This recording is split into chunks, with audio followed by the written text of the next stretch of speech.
আসসালামু আলাইকুম বন্ধুরা। এখন গরমকাল, আর গরমকালে আমাদের গরম লাগে, গরম লাগলেই আমাদের একটি ফ্যান লাগে।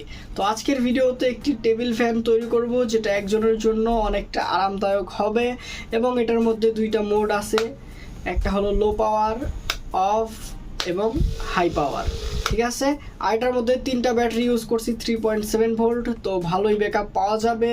এবং এটার মধ্যে চার্জিং মডিউল ইউজ করা হয়েছে, যেটার মধ্যে over charge, over discharge, auto cut protection, সব প্রকার প্রোটেকশন দেওয়া আছে। ঠিক আছে, আর এটা দেখুন, এটা কিন্তু আপনি অ্যাডজাস্ট করেও ব্যবহার করতে পারবেন প্রয়োজন মতো। ওকে, তো এটা বানানো দেখতে চাইলে ভিডিওটা সম্পূর্ণটা দেখতে হবে। তো আপনাদের সাথে আছি আমি ফিরোজ ইকবাল, আর আপনারা দেখতেছেন রিয়েল ইলেকট্রনিক্স। চলুন আমাদের আজকের ভিডিওটি শুরু করা যাক। প্রথমেই আমাদের 3.7 ভোল্টের 3 পিস ব্যাটারি প্রয়োজন হবে। এগুলা পার পিস আপনার কাছে 35 থেকে 40 টাকা রাখবে, কিন্তু এগুলা কিন্তু অরিজিনাল হয় না বন্ধুরা। আপনার অরিজিনাল ব্যাটারির জন্য পুরাতন ল্যাপটপ ব্যাটারি ব্যবহার করবেন, এগুলো অরিজিনাল হয়ে থাকে না, ফুললি 2000 এমএএইচ থাকে না, তার চেয়ে কম থাকে। আর ল্যাপটপ ব্যাটারি সেগুলো আপনারা ভালো ব্যাকআপ পাবেন। এবং প্রয়োজন হবে একটি চার্জিং মডিউল। ঠিক আছে, 3.7 ভোল্ট চার্জিং মডিউল বললে পেয়ে যাবেন। আর এটা হলো মাইক্রো ইউএসবি সিস্টেম, আপনারা টাইপ সি ইউজ করবেন, কারণ বর্তমানে সব জায়গায় টাইপ সি চলতেছে। তো আমার কাছে টাইপ সি নেই, তাই মাইক্রো ইউএসবিটা ইউজ করতেছি। এরপর আমাদের প্রয়োজন হবে একটি মোটর। তো এটা একটি টয় মোটর, এটা দেখলেই ছোটোবেলার কথা মনে পড়ে যায়। কার কার মনে পড়ে কমেন্ট করে জানাবেন। এবং আপনারা এরকম টাইপের মোটর ইউজ না করে আর একটু ভালো মানেরটা ইউজ করবেন। আপনাদের আমি স্ক্রিনে ফটো দিয়ে দিলাম, সেগুলো ব্যবহার করলে কিন্তু অনেক ভালোভাবে কাজ করবে, এটাও চলে যায়। এরপর আমাদের একটি পাখা প্রয়োজন হবে বা ফ্যান, এগুলো ইলেকট্রনিক্সের দোকানে পাবেন। এরপর আমাদের একটি ডবল চ্যানেলের সুইচ প্রয়োজন হবে। তো এই দেখুন, এই সাইডে একটা মোড, এই যে এই দুইটা পয়েন্ট কানেক্ট হয়ে গেল, এখন আবার অফ হয়ে গেল, এবং এই সাইডে এই যে এই দুইটা পয়েন্ট কানেক্ট হয়ে গেল। তো এরকম একটি ডবল চ্যানেল সুইচ প্রয়োজন হবে। এরপর আমাদের 2 পিস ডায়োড নিতে হবে। এখানে ডায়োডের নাম্বার হলো IN5399। আপনারা এখানে 4007 ওগুলো ইউজ করতে পারেন, কিন্তু ওগুলো বেশি সময় ইউজ করলে মেবি নষ্ট হয়ে যেতে পারে ভবিষ্যতে। তো একটু বড় ডায়োড ইউজ করাই ভালো। তো এটা দেখুন, আমি সিলভার কালার পয়েন্ট এবং আরেকটার ব্ল্যাক কালার পয়েন্ট একসাথে কানেক্ট করে দিয়েছি। এটা ইউজ করলে আমাদের ভোল্টেজ ড্রপ হবে অ্যান্ড পাওয়ার কম হবে, বেশি হবে। ওকে, এরপর আমাদের প্রয়োজন হবে একটি প্লাস্টিকের পাইপ। তো এটা একটি প্লাস্টিকের পাইপ, এরপর এটাকে হিট দিয়ে এরকম একটি শেফ বানিয়ে নিয়েছি। আর এটা আমি গত একটি ভিডিওতে ইউজ করেছিলাম ব্যাটারি হিসেবে। তো আমার 12 ভোল্ট ব্যাটারি প্রয়োজন নয়, ইউপিএস আছে বাড়িতে। সো আমি এটাকে আবার খুলে আবার এই ভিডিওতে ইউজ করতেছি।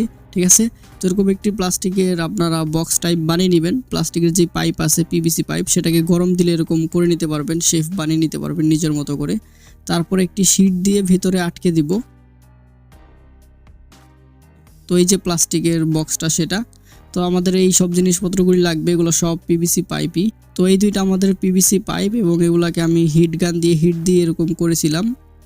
আর এটা আমাদের উপরের যে শীটটা আছে সেটা, এখানে আমি প্রয়োজন মতো ছিদ্র করেছিলাম এটার মাপে, পাইপটার মাপে। আর এটা আমাদের এই যে এখানে কানেক্ট হয়ে যাবে। ঠিক আছে, এই যে এইভাবে করে কানেক্ট হয়ে যাবে। সো এটাকে কানেক্ট করার জন্য একটা স্ক্রু প্রয়োজন হবে, নাট বোল্ট। এই জিনিসটা দেখুন বন্ধুরা, আপনারা কীভাবে বানাবেন পরবর্তীতে আর একটু ভালো করে দেখাবো। সো এটা হিট গান দিয়ে হিট দিয়ে এরকম বাঁকা করে নিতে পারবেন, এবং এটাই যেখানে মোটরটা আটকে যাবে এই পয়েন্টার সঙ্গে। এখন আমাদের যেই তিনটা ব্যাটারি আছে 3.7 ভোল্ট, তিনোটাকে আমাদের প্যারালালি কানেক্ট করতে হবে, অর্থাৎ পজিটিভগুলো সব একসাথে এবং নেগেটিভগুলো সব একসাথে। সো এটা আমি কানেক্ট করে রেখেছিলাম, এখন দেখাতে মনে নাই, ফুটেজ নিতে মনে নাই। তো এই যে আমাদের যে উপরের অংশটা আছে যেখানে মোটর লাগবে, সেটা এটা। তো এখানে দেখুন আমি কি করেছি, এখানে একটি কাট লাগিয়ে দিয়েছি যাতে মোটরটা এদিক দিয়ে ঢুকতে পারে এবং ভালোভাবে লাগতে পারে। তো আপনার যেভাবে সুবিধা হয় সেভাবে কিন্তু একটা অ্যাঙ্গেল করে নেবেন এখানে। এখন এটাকে আমি এখানে বসিয়ে নিব, যে স্ক্রুটা আছে সেটার সাহায্যে নাট ভোল্ট দিয়ে টাইট দিয়ে লাগিয়ে নিব। আর এরকম চ্যাপটা কীভাবে করবেন, এটা চ্যাপটা করার জন্য আপনার হিট গান দিয়ে পাইপকে প্রথম হিট দিতে হবে, হিট দিয়ে তারপরে প্লাস দিয়ে চাপ দিলে এরকম আকার হয়ে যাবে পাইপের। ঠিক আছে, তো এই যে আমি এটাকে কিন্তু লাগিয়ে দিয়েছিলাম ভালো করে, শক্ত করে, প্লাস দিয়ে টাইট করে। তো এখন দেখুন, এটাকে কিন্তু আমরা এরকম উঁচু নিচু করতে পারবো, কিন্তু বেশি লাড়াতাড়া করবেন না, মানে বেশি ঘোরাঘুরি করবেন না, তাহলে লুজ হয়ে যেতে পারে। তো এখন আমাদের যে মোটরটা আছে সেটার মধ্যে আমি তার সোল্ডার করে নিয়েছি, এবং মোটরটাকে এইখানে লাগিয়ে দিব।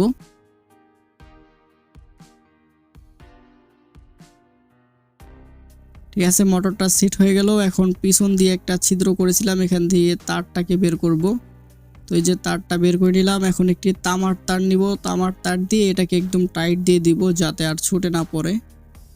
তো টাইট করে দিই বেশি করে। এটা কোনো কাম হইল ভাই। হ্যাঁ, সমস্যা নাই। আবার পরবর্তীতে আমি জিআই তার দিয়ে সুন্দর করে টাইট করে দিয়েছিলাম, একটু মোটা তার এটা। ওকে, আর যেই ছিদ্র করছিলাম আবার এদিক দিয়ে ছিদ্র করে তারটা আমি একটু ভিন্ন দিক দিয়ে নিয়ে গেছি, এই যে এদিক দিয়ে নিয়ে গেছি, এখান দিয়ে একটু ভালো লাগতেছিল দেখতে। এখন আমাদের যে উপরের শীটটা আছে সেটার মধ্যে সুইচটা বসিয়ে নিব। তো এই যে বসিয়ে নিলাম, ঠিক আছে।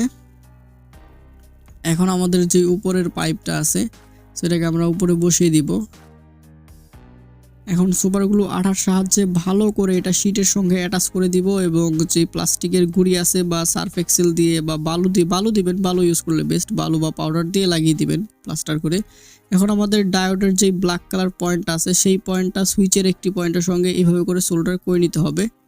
তো এখন বাকি নিব ডায়োডটাকে, এবং ডায়োডের যে সিলভার কালার পয়েন্ট আছে সেটা আমাদের সুইচের ওই পয়েন্টটার সঙ্গে কানেক্ট করে নিতে হবে, যে ঠিক এভাবে করে কানেক্ট করে নিতে হবে। আপনারা স্ক্রিনে যেভাবে দেখতে পাচ্ছেন এইভাবে। এখন মোটরের যে পজিটিভ তারটা আছে সেটা আমাদের এই যে ডায়োডের সিলভার কালার পয়েন্ট এবং সুইচে যেই পয়েন্টটা কানেক্ট করলাম সেই পয়েন্টটার সঙ্গে কানেক্ট করে নিতে হবে। তো এই যে আমি কানেক্ট করে নিলাম। এখন একটা তার রয়ে গেল মোটরের নেগেটিভটা। তো এখন আমাদের মডিউলের কানেকশন দেখুন, মডিউলে বি মাইনাস বি প্লাস রয়েছে, অর্থাৎ এখানে ব্যাটারির প্লাস মাইনাস কানেক্ট করতে হবে। এই যে ব্যাটারিটা আমরা তৈরি করলাম প্যারালালি কানেক্ট করেছিলাম তিনটা ব্যাটারিকে, তো এখানে কানেক্ট হয়ে যাবে বি মাইনাস প্লাসে। এবং আরও দুইটা পয়েন্ট আছে দেখুন, out minus O U T minus O U T plus. So এখান থেকে আমাদের আউটপুট নিতে হবে। এখন ব্যাটারিটাকে আমি কানেক্ট করে নিব, ব্যাটারিটাকে বি পজিটিভে প্লাস পজিটিভ এবং বি নেগেটিভ মাইনাস। তো এখানে এই যে মাইনাস পয়েন্টটা দিয়ে দিলাম, ব্যাটারি কানেকশন হয়ে গেল। কিন্তু এখন আউটপুটের জন্য একটা তার কানেক্ট করি, আর একটা তার তো ডাইরেক্ট মোটরেই আছে সেটা কানেক্ট করতে পারবো। তো এই যে পজিটিভ আউটপুট এটা, তো এই যে কানেক্ট করা কিন্তু হয়ে গেল। আপনারা যেভাবে দেখতে পাচ্ছেন step by step just connect করবেন। এখন আমাদের যেই মডিউলের নেগেটিভ পয়েন্ট আছে সেই নেগেটিভ পয়েন্টটা আমাদের আউটপুট নেগেটিভ, সেটা আমাদের এই যে মোটরের নেগেটিভটা কানেক্ট করে নিলাম। এবং আরেকটা যেই পয়েন্ট আছে আউটপুট পজিটিভ, সেটা আমাদের এই যে সুইচের মাঝখানের পয়েন্টের সঙ্গে কানেক্ট করতে হবে, সুইচের যে মিডল পয়েন্ট আছে সেটা। তো এই যে বন্ধুরা আমি কিন্তু সোল্ডারিংগুলো করে নিলাম। এখন আমাদের আর কোনো সোল্ডার করতে হবে না, একদম ইজি ছিল, কিন্তু সিম্পলভাবে তৈরি করলাম। তো এখন দেখুন এই যে কিন্তু চালু হচ্ছে এবং পাওয়ার কম বেশিও হচ্ছে। তো এখন এটাকে সুন্দর করে সব কিছু সেট আপ করে বসিয়ে দিব। আর এখান দিয়ে দেখুন বন্ধুরা আমি কিন্তু একটা ছিদ্র করেছিলাম মডিউলটার জন্য।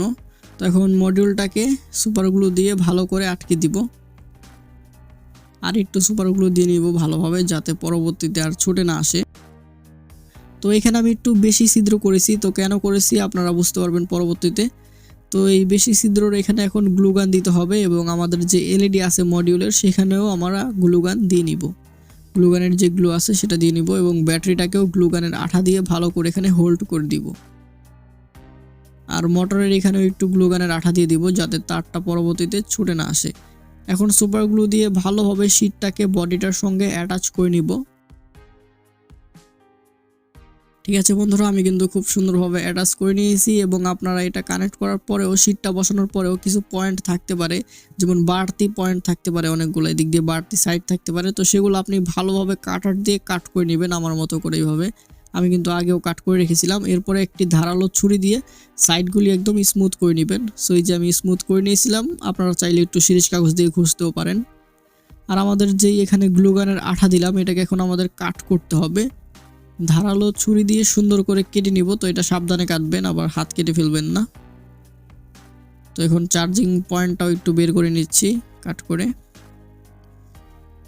তো এই যে কাট করে নিলাম, এখন এই যে এখানে চার্জারটা কানেক্ট করতে পারতেছি। তো দেখুন আমি গ্লু কেন দিয়েছিলাম, এখান দিয়ে আমাদের যাতে ইন্ডিকেটর এলইডি দেখা যায় খুব ভালোভাবে, এবং দেখতেও যাতে সুন্দর লাগে। ঠিক আছে, তো এই যে আমাদের ফ্যান কিন্তু তৈরি বন্ধুরা, একদম প্রস্তুত হয়ে গিয়েছে। তো এখন এটার পাখাটা এটার মধ্যে আমি আটকে দিব। তো এই যে পাখাটা লাগিয়ে নিলাম। সো আমাদের ফ্যান তৈরি। ঠিক আছে, মিনি টেবিল ফ্যান একজনের জন্য খুবই ভালো হবে, টেবিলে ব্যবহার করতে পারবেন। ওকে, তো এই যে দেখতে পারতেছেন আমাদের দুইটা মোড আছে কিন্তু, একটা হাই পাওয়ার একটা লো পাওয়ার।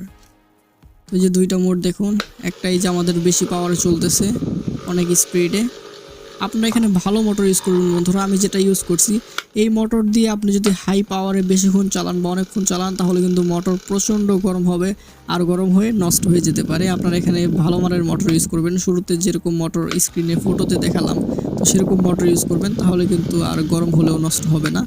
আর এটা লো পাওয়ারে ইউজ করতে পারেন আপনি, লো পাওয়ারেও ভালোই কাজ করে, ভালোই বাতাস দেয়। লো পাওয়ারে কিন্তু আমরা অনেক বেশি ব্যাকআপ পাবো, হাই পাওয়ারে একটু কম পাবো, ঠিক আছে। আর ব্যাটারি অনুযায়ী ব্যাকআপ দিবে, যদি ভালো মানের ব্যাটারি ইউজ করেন তাহলে কিন্তু 4-5 ঘন্টা আরামসে চলবে, 4 ঘন্টা চলবেই যদি ল্যাপটপের পুরাতন ব্যাটারিগুলি ইউজ করেন ভালো মানেরগুলি। আর এরকম কম দামি সস্তা ব্যাটারি ইউজ করলে 2 ঘন্টার মতো চলবে, 2 ঘন্টা 2.5 ঘন্টা সামথিং চলবে। কম পাওয়ারে চালালে আর একটু বেশিও চলতে পারে, আর হাই পাওয়ারে একটু কম চলবে, ঠিক আছে। সো এটাই, টেবিল ফ্যানটা অবশ্যই বাড়িতে বানাতে পারেন, বানিয়ে কমেন্ট করবেন যে কে কে বানিয়েছিলেন। আর এটাকে মাইক্রো ইউএসবি চার্জার দিয়ে চার্জ করতে পারবো, মোবাইল চার্জার যেটা আছে সেটা। তো এই যে চার্জে কানেক্ট করে নিলাম, এখন রেড কালার এলইডি ইন্ডিকেট করতেছে, অর্থাৎ ব্যাটারি চার্জ হচ্ছে। যখন এটা ফুল চার্জ হয়ে যাবে তখন কিন্তু এখানে ব্লু কালার এলইডি ইন্ডিকেট করবে, তখন এটা ফুল চার্জ বুঝবেন। আর ফুল চার্জ হয়ে গেলে অটোমেটিক পাওয়ার কাট হয়ে যাবে, ব্যাটারি ওভার চার্জ হবে না, কোনো সমস্যা নাই। সারা রাতও যদি চার্জে দিয়ে রাখেন তবুও সমস্যা নাই, ফুল চার্জ হয়ে গেলে অটোমেটিক কিন্তু চার্জিং অফ হয়ে থাকবে এবং ওভার ডিসচার্জও হবে না, ব্যাটারি ড্যামেজ হবে না, ওভার ডিসচার্জ প্রোটেকশনও কিন্তু আছে। ওকে, তো বন্ধুগণ, টেবিল ফ্যানটা কেমন লাগলো সেটা অবশ্যই কমেন্ট করে জানাবেন। টেবিল ফ্যানটা ভালো লাগলে অবশ্যই ভিডিওতে লাইক করবেন, কোনো কোশ্চেন থাকলে সেটাও কমেন্ট করে জানাবেন। চ্যানেলে নতুন হলে চ্যানেলটি সাবস্ক্রাইব করবেন এবং ফেসবুক পেজ থেকে দেখে থাকলে পেজটা ফলো করে দিবেন। সো আজকের জন্য এ পর্যন্তই, দেখা হচ্ছে নতুন কোনো এক ভিডিওতে। এ পর্যন্ত সবাই ভালো থাকবেন, সুস্থ থাকবেন, আল্লাহ হাফেজ।